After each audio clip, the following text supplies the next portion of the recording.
Genius Zirakpur के video lecture series में आपका स्वागत है। आज हम क्लास 8 साइंस की chapter 5 conservation of plant and animal की एक्सरसाइज डिस्कस करेंगे। इसमें 11 क्वेश्चन हैं। हम एक एक क्वेश्चन को डिस्कस करेंगे और उसका सोल्यूशन देखेंगे। चलिए शुरू करते हैं। Question 1, fill in the blanks. हमें ब्लैंक फिल करने हैं। First is a place where the animals are protected in their natural habitat. जब भी हम उसको नेचुरल हैबिटेट में प्रोटेक्ट करके रखते हैं तो हम उसको बोलते हैं वाइल्ड लाइफ सेंचुरी। अगर हम उनको अपना एरिया बना के प्रोटेक्ट करते हैं तो उनको जू बोला जाता है। Second is species found only in particular area are known as endemic.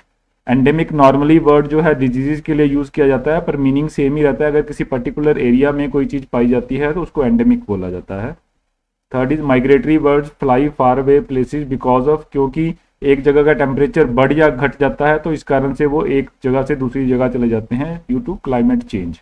Question 2 देखते हैं। Differentiate between the following. A B C D 4 दिए गए हैं, हम एक एक करके चेक करेंगे। First is wild life century. तो वाइल्ड लाइफ सेंचुरी क्या होती है? अगर हम किसी एनिमल को प्रोटेक्ट करते हैं तो उसको वाइल्ड लाइफ सेंचुरी बोला जाता है। अगर हम एनिमल और प्लांट्स दोनों को प्रोटेक्ट करते हैं और बायोस्फीयर को प्रोटेक्ट करते हैं तो उसको बायोस्फीयर बोला जाता है। एक एक करके देखते हैं। Wild life sanctuary, first point is an protected area of animals where animals can live in their natural habitat is known as wild life sanctuaries. Biosphere में an area where which is conserve to protect the biodiversity and culture of that area is known as biosphere. इसमें animals और plants और flora fauna सबको protect किया जाता है। Second point wild life sanctuary में, in this centuries hunting, poaching, grazing, felling of trees are strictly prohibited. आप कोई भी हंटिंग वगैरह नहीं कर सकते इस एरिया में।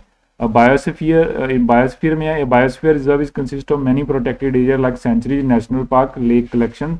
तो उसमें सिर्फ एनिमल्स के अलावा बाकी प्रोटेक्शन भी दिया जाता है। Wild life sanctuaries, there are about 440 wild life sanctuaries in India. 440 wild life sanctuary है इंडिया में। बायोस्फीयर में there are 15 biosphere reserves in India.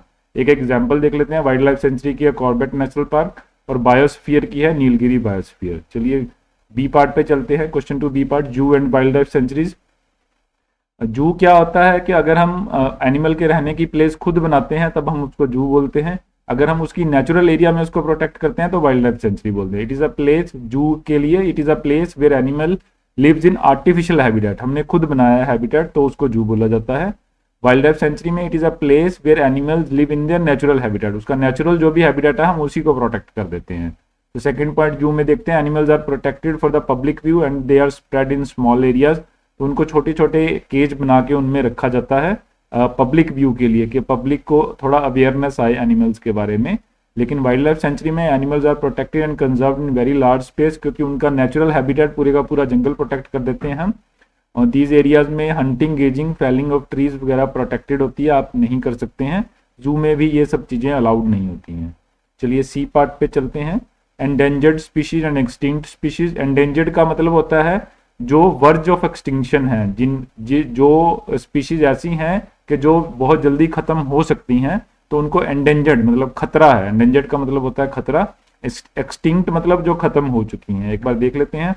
Endangered species which are on the verge of extinction, जिनके खत्म होने का खतरा है, and which are required to be protected, जिनको हमें प्रोटेक्शन देनी है और कंजर्व करना है। And conserve are known as endangered species. Endangered का मतलब ही है जिसपे खतरा है।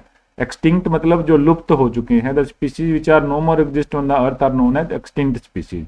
तो इनका वर्ड के मीनिंग ही इटसेल्फ इसको डिफाइन करते हैं। एंडेंजर्ड की एक एग्जांपल दे लेते हैं। टाइगर इंडिया में एंडेंजर्ड स्पीशीज में आता है और वाइल्ड बफेलो। एक्सटिंक्ट स्पीशीज में आप डायनासोर ले सकते हैं। क्वेश्चन 2 का डी पार्ट देखते हैं। फ्लोरा एंड फाना। फ्लोरा हम समझते हैं, फ्लोरा एंड फाना को डिफाइन करेंगे। तो फ्लोरा क्या होता है? किसी भी एरिया के प्लांट्स को फ्लोरा बोला जाता है, उसमें रहने वाले एनिमल्स को फाना बोला जाता है। तो किसी भी एरिया का flora and fauna jointly word use किया जाता है। तो हम देख लेते हैं इसकी definition. All plants occurring in an area is known as flora. जितने भी प्लांट्स होंगे उनको हम फ्लोरा बोलेंगे। Fauna means all animals occurring in an area are known as fauna. एक एक एग्जाम्पल देख लेते हैं। फ्लोरा का एग्जाम्पल है साल, टीक, मैंगो, जामुन। कोई भी प्लांट का आप एग्जाम्पल दे सकते हैं, वो फ्लोरा में आ जाएगा। और कोई भी एनिमल का एग्जाम्पल देंगे तो वो फाना में आ जाएगा। जैसे चीता, लेपर्ड, वाइल्ड डॉग, वुल्फ जो है ये फाना में आ जाएगा। चलिए क्वेश्चन 3 पे चलते हैं। Discuss the effects of deforestation on the following. तो ये 5, 6 A B C D E F तक हैं, 6 हैं, तो हम एक एक करके इनको देखते हैं डिफॉरेस्टेशन का इनमें क्या इफेक्ट होगा। तो wild animals A part and the natural habitat of the animal is destroyed by deforestation. उनका नेचुरल हैबिटेट खत्म हो जाता है। Without the natural habitat animals are left no place to live and breed. तो वो रहने के लिए उनको जगह नहीं मिलती और अपनी जनसंख्या बढ़ाने के लिए उनको स्पेस नहीं मिलता। As a result this many animals are on verge of extinction, जिसके कारण बहुत सारे जो एनिमल्स हैं वो एक्सटिंक्शन की तरफ चले जाते हैं। बी पार्ट में चलते हैं, environment. Deforestation has resulted in global warming. Deforestation हो जाता है तो रेन कम हो जाती है, कार्बन डाइऑक्साइड फिक्स नहीं हो पाती, इस कारण से ग्लोबल वार्मिंग होती है। Carbon dioxide is not absorbed by the plants and get accumulated in the atmosphere. It has adverse effect on the ecosystem, तो इससे इकोसिस्टम खराब हो जाता है। सी पार्ट देखते हैं, विलेजेस में क्या इफेक्ट होगा अगर फॉरेस्ट कटेंगे। तो रूरल एरिया काफ़ी ज़्यादा फॉरेस्ट्स पे डिपेंड करता है, इवन के अर्बन एरिया भी करता है, लेकिन वो इनडायरेक्टली करता है। The rural area largely depend on the forest for fuel, fruits and wood. Deforestation has reduced their resources and inhabited animals are also danger to the villages. अगर कोई फेरियोशियस एनिमल है तो वो रूरल एरिया में enter कर जाता है, तो इस कारण से भी प्रॉब्लम होती है। डी पार्ट देखते हैं, सिटीज में क्या प्रॉब्लम है। Cities are indirectly affected by deforestation, क्योंकि किसी ना किसी तरीके से फूड चेन में फॉरेस्ट का एक पार्ट रहता है। The changes in climate result in calamities like floods and droughts which affect the cities also. It also leads to global warming. E part देखते हैं, अर्थ। डिफॉरेस्टेशन है converting the fertile land into desert. अगर forest क्या करता है, soil को पकड़ के रखता है। अगर फॉरेस्ट कट जाता है तो जैसे बारिश आती है तो भी न्यूट्रिएंट बहा के ले जाती है पानी अपने साथ फ्लडिंग में, तो लैंड की फर्टिलिटी कम हो जाती है। Natural calamities like flood and drought are also result of deforestation. Climate on the earth has been change due to deforestation. जितना ज़्यादा डिफॉरेस्टेशन होता है उतना क्लाइमेट चेंज में फर्क पड़ता है। एफ पार्ट देखते हैं, द नेक्स्ट जनरेशन को क्या इफेक्ट होगा। The deforestation has affected our climate very much. हमें पता है कि हमारी अर्थ का टेम्परेचर काफ़ी तेजी से बढ़ रहा है, तो नेक्स्ट जनरेशन को उससे प्रॉब्लम होगी। Many species are on the verge of extinction because of deforestation. Some of the species are already extinct. कुछ एक्सटिंक्शन के कगार पे हैं और कुछ एक्सटिंक्ट हो गए हैं। The next generation may not be able to see many beautiful and attractive flora fauna. Beautiful attract जो भी एनिमल्स और प्लांट्स हैं वो नहीं देख पाएंगे, प्लस वो उनका फायदा भी नहीं उठा पाएंगे। It may have to suffer for effects of global warming, no fuel and no paper. तो उनको ग्लोबल वार्मिंग झेलनी पड़ेगी। चलिए क्वेश्चन 4 पे चलते हैं। व्हाट विल हैपन, ये 3 पॉइंट दिए गए हैं, क्या होगा अगर ये 3 पॉइंट होंगे, एक एक करके देखते हैं। A part is we go for cutting of the trees, तो डिफॉरेस्टेशन हो जाएगा जैसे हमने लास्ट पॉइंट में देखा। If we go for cutting the tree, rainfall and fertility of the soil decreases and changes of the natural calamities will increase. It will also lead to a decrease in water holding capacity of the soil which will result in flood. Animal life will be affected.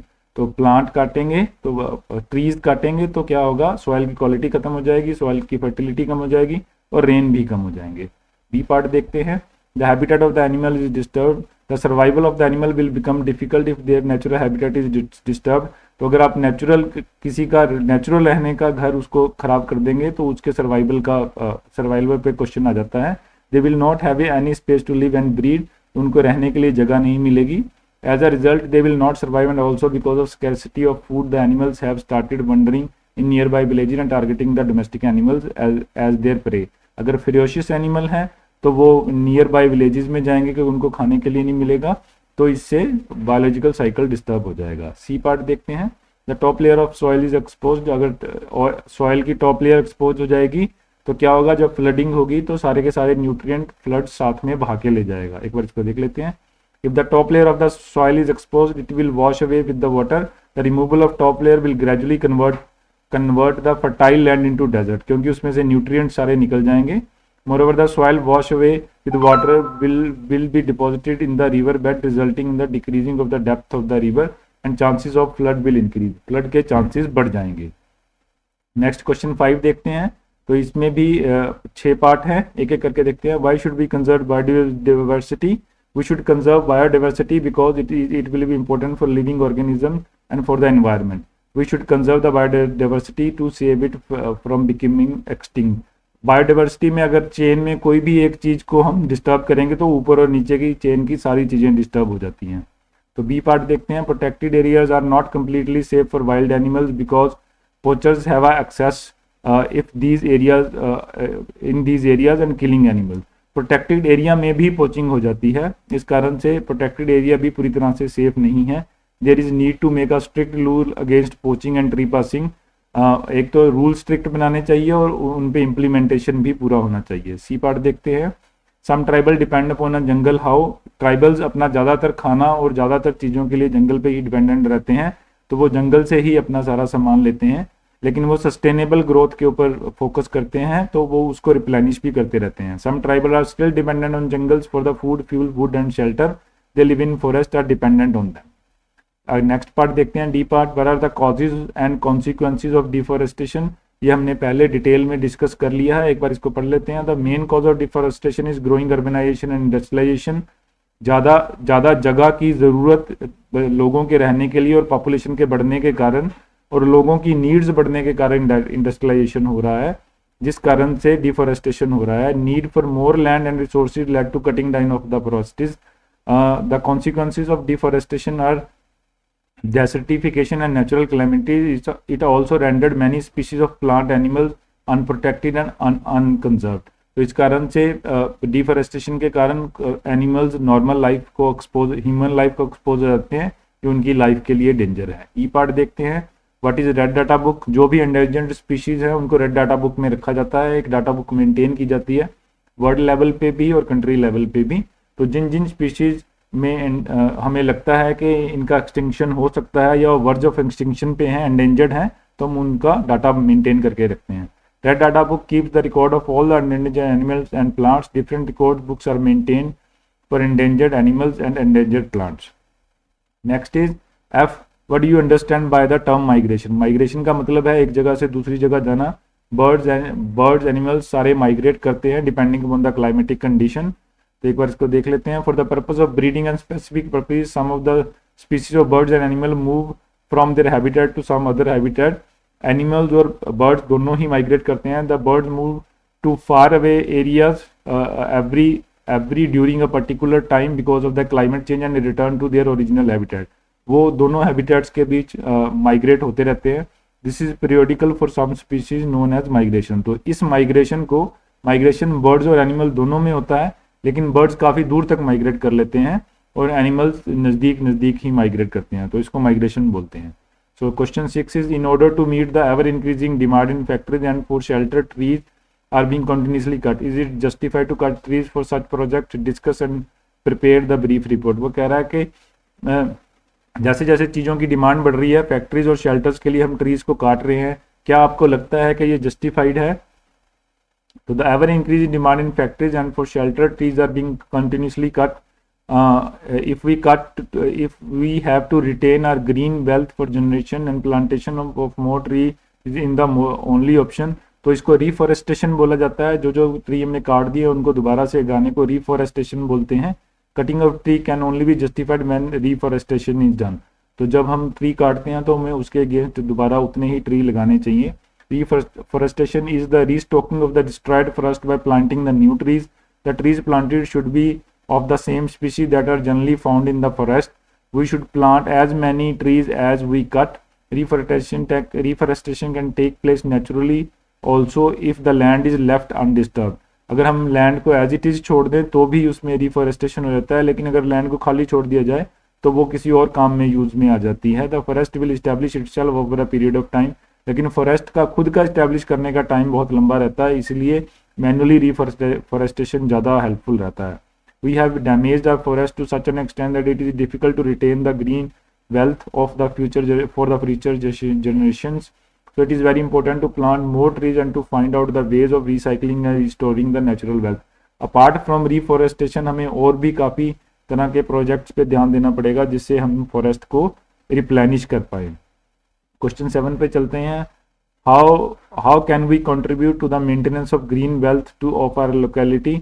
Make the list of action should be taken. तो same question है, पहले reforestation किया तो इसके अलावा हम और क्या कर सकते हैं ग्रीन वेल्थ को बढ़ाने के लिए. The green wealth of the locality is the responsibility of every resident. We should grow more and more plants in the locality. सिर्फ फॉरेस्ट में नहीं, आप अपने सराउंडिंग एरियाज में भी काफ़ी प्लांट लगा सकते हैं. The resident should work together to conserve the green belt of the locality. Also they should should be taught about the consequences of deforestation and global warming। तो सबको इसके बैड इफेक्ट्स के बारे में अवगत कराना चाहिए कि उससे क्या क्या होता है। I plant trees in my locality। I also teach small children and encourage the slogan one man one tree every year so that every resident plant at least one tree in a year and take care of it। तो कम से कम एक tree एक साल में तो आपको लगाना ही चाहिए और उसको मेंटेन भी करना चाहिए। चलिए क्वेश्चन 8 पे चलते हैं। Explain how deforestation lead to reduced rainfall. जब भी डिफॉरेस्टेशन होता है तो जो रेस्पिरेशन पेड़ों से होता है वो कम हो जाता है, जिसके कारण हवा में नमी कम हो जाती है।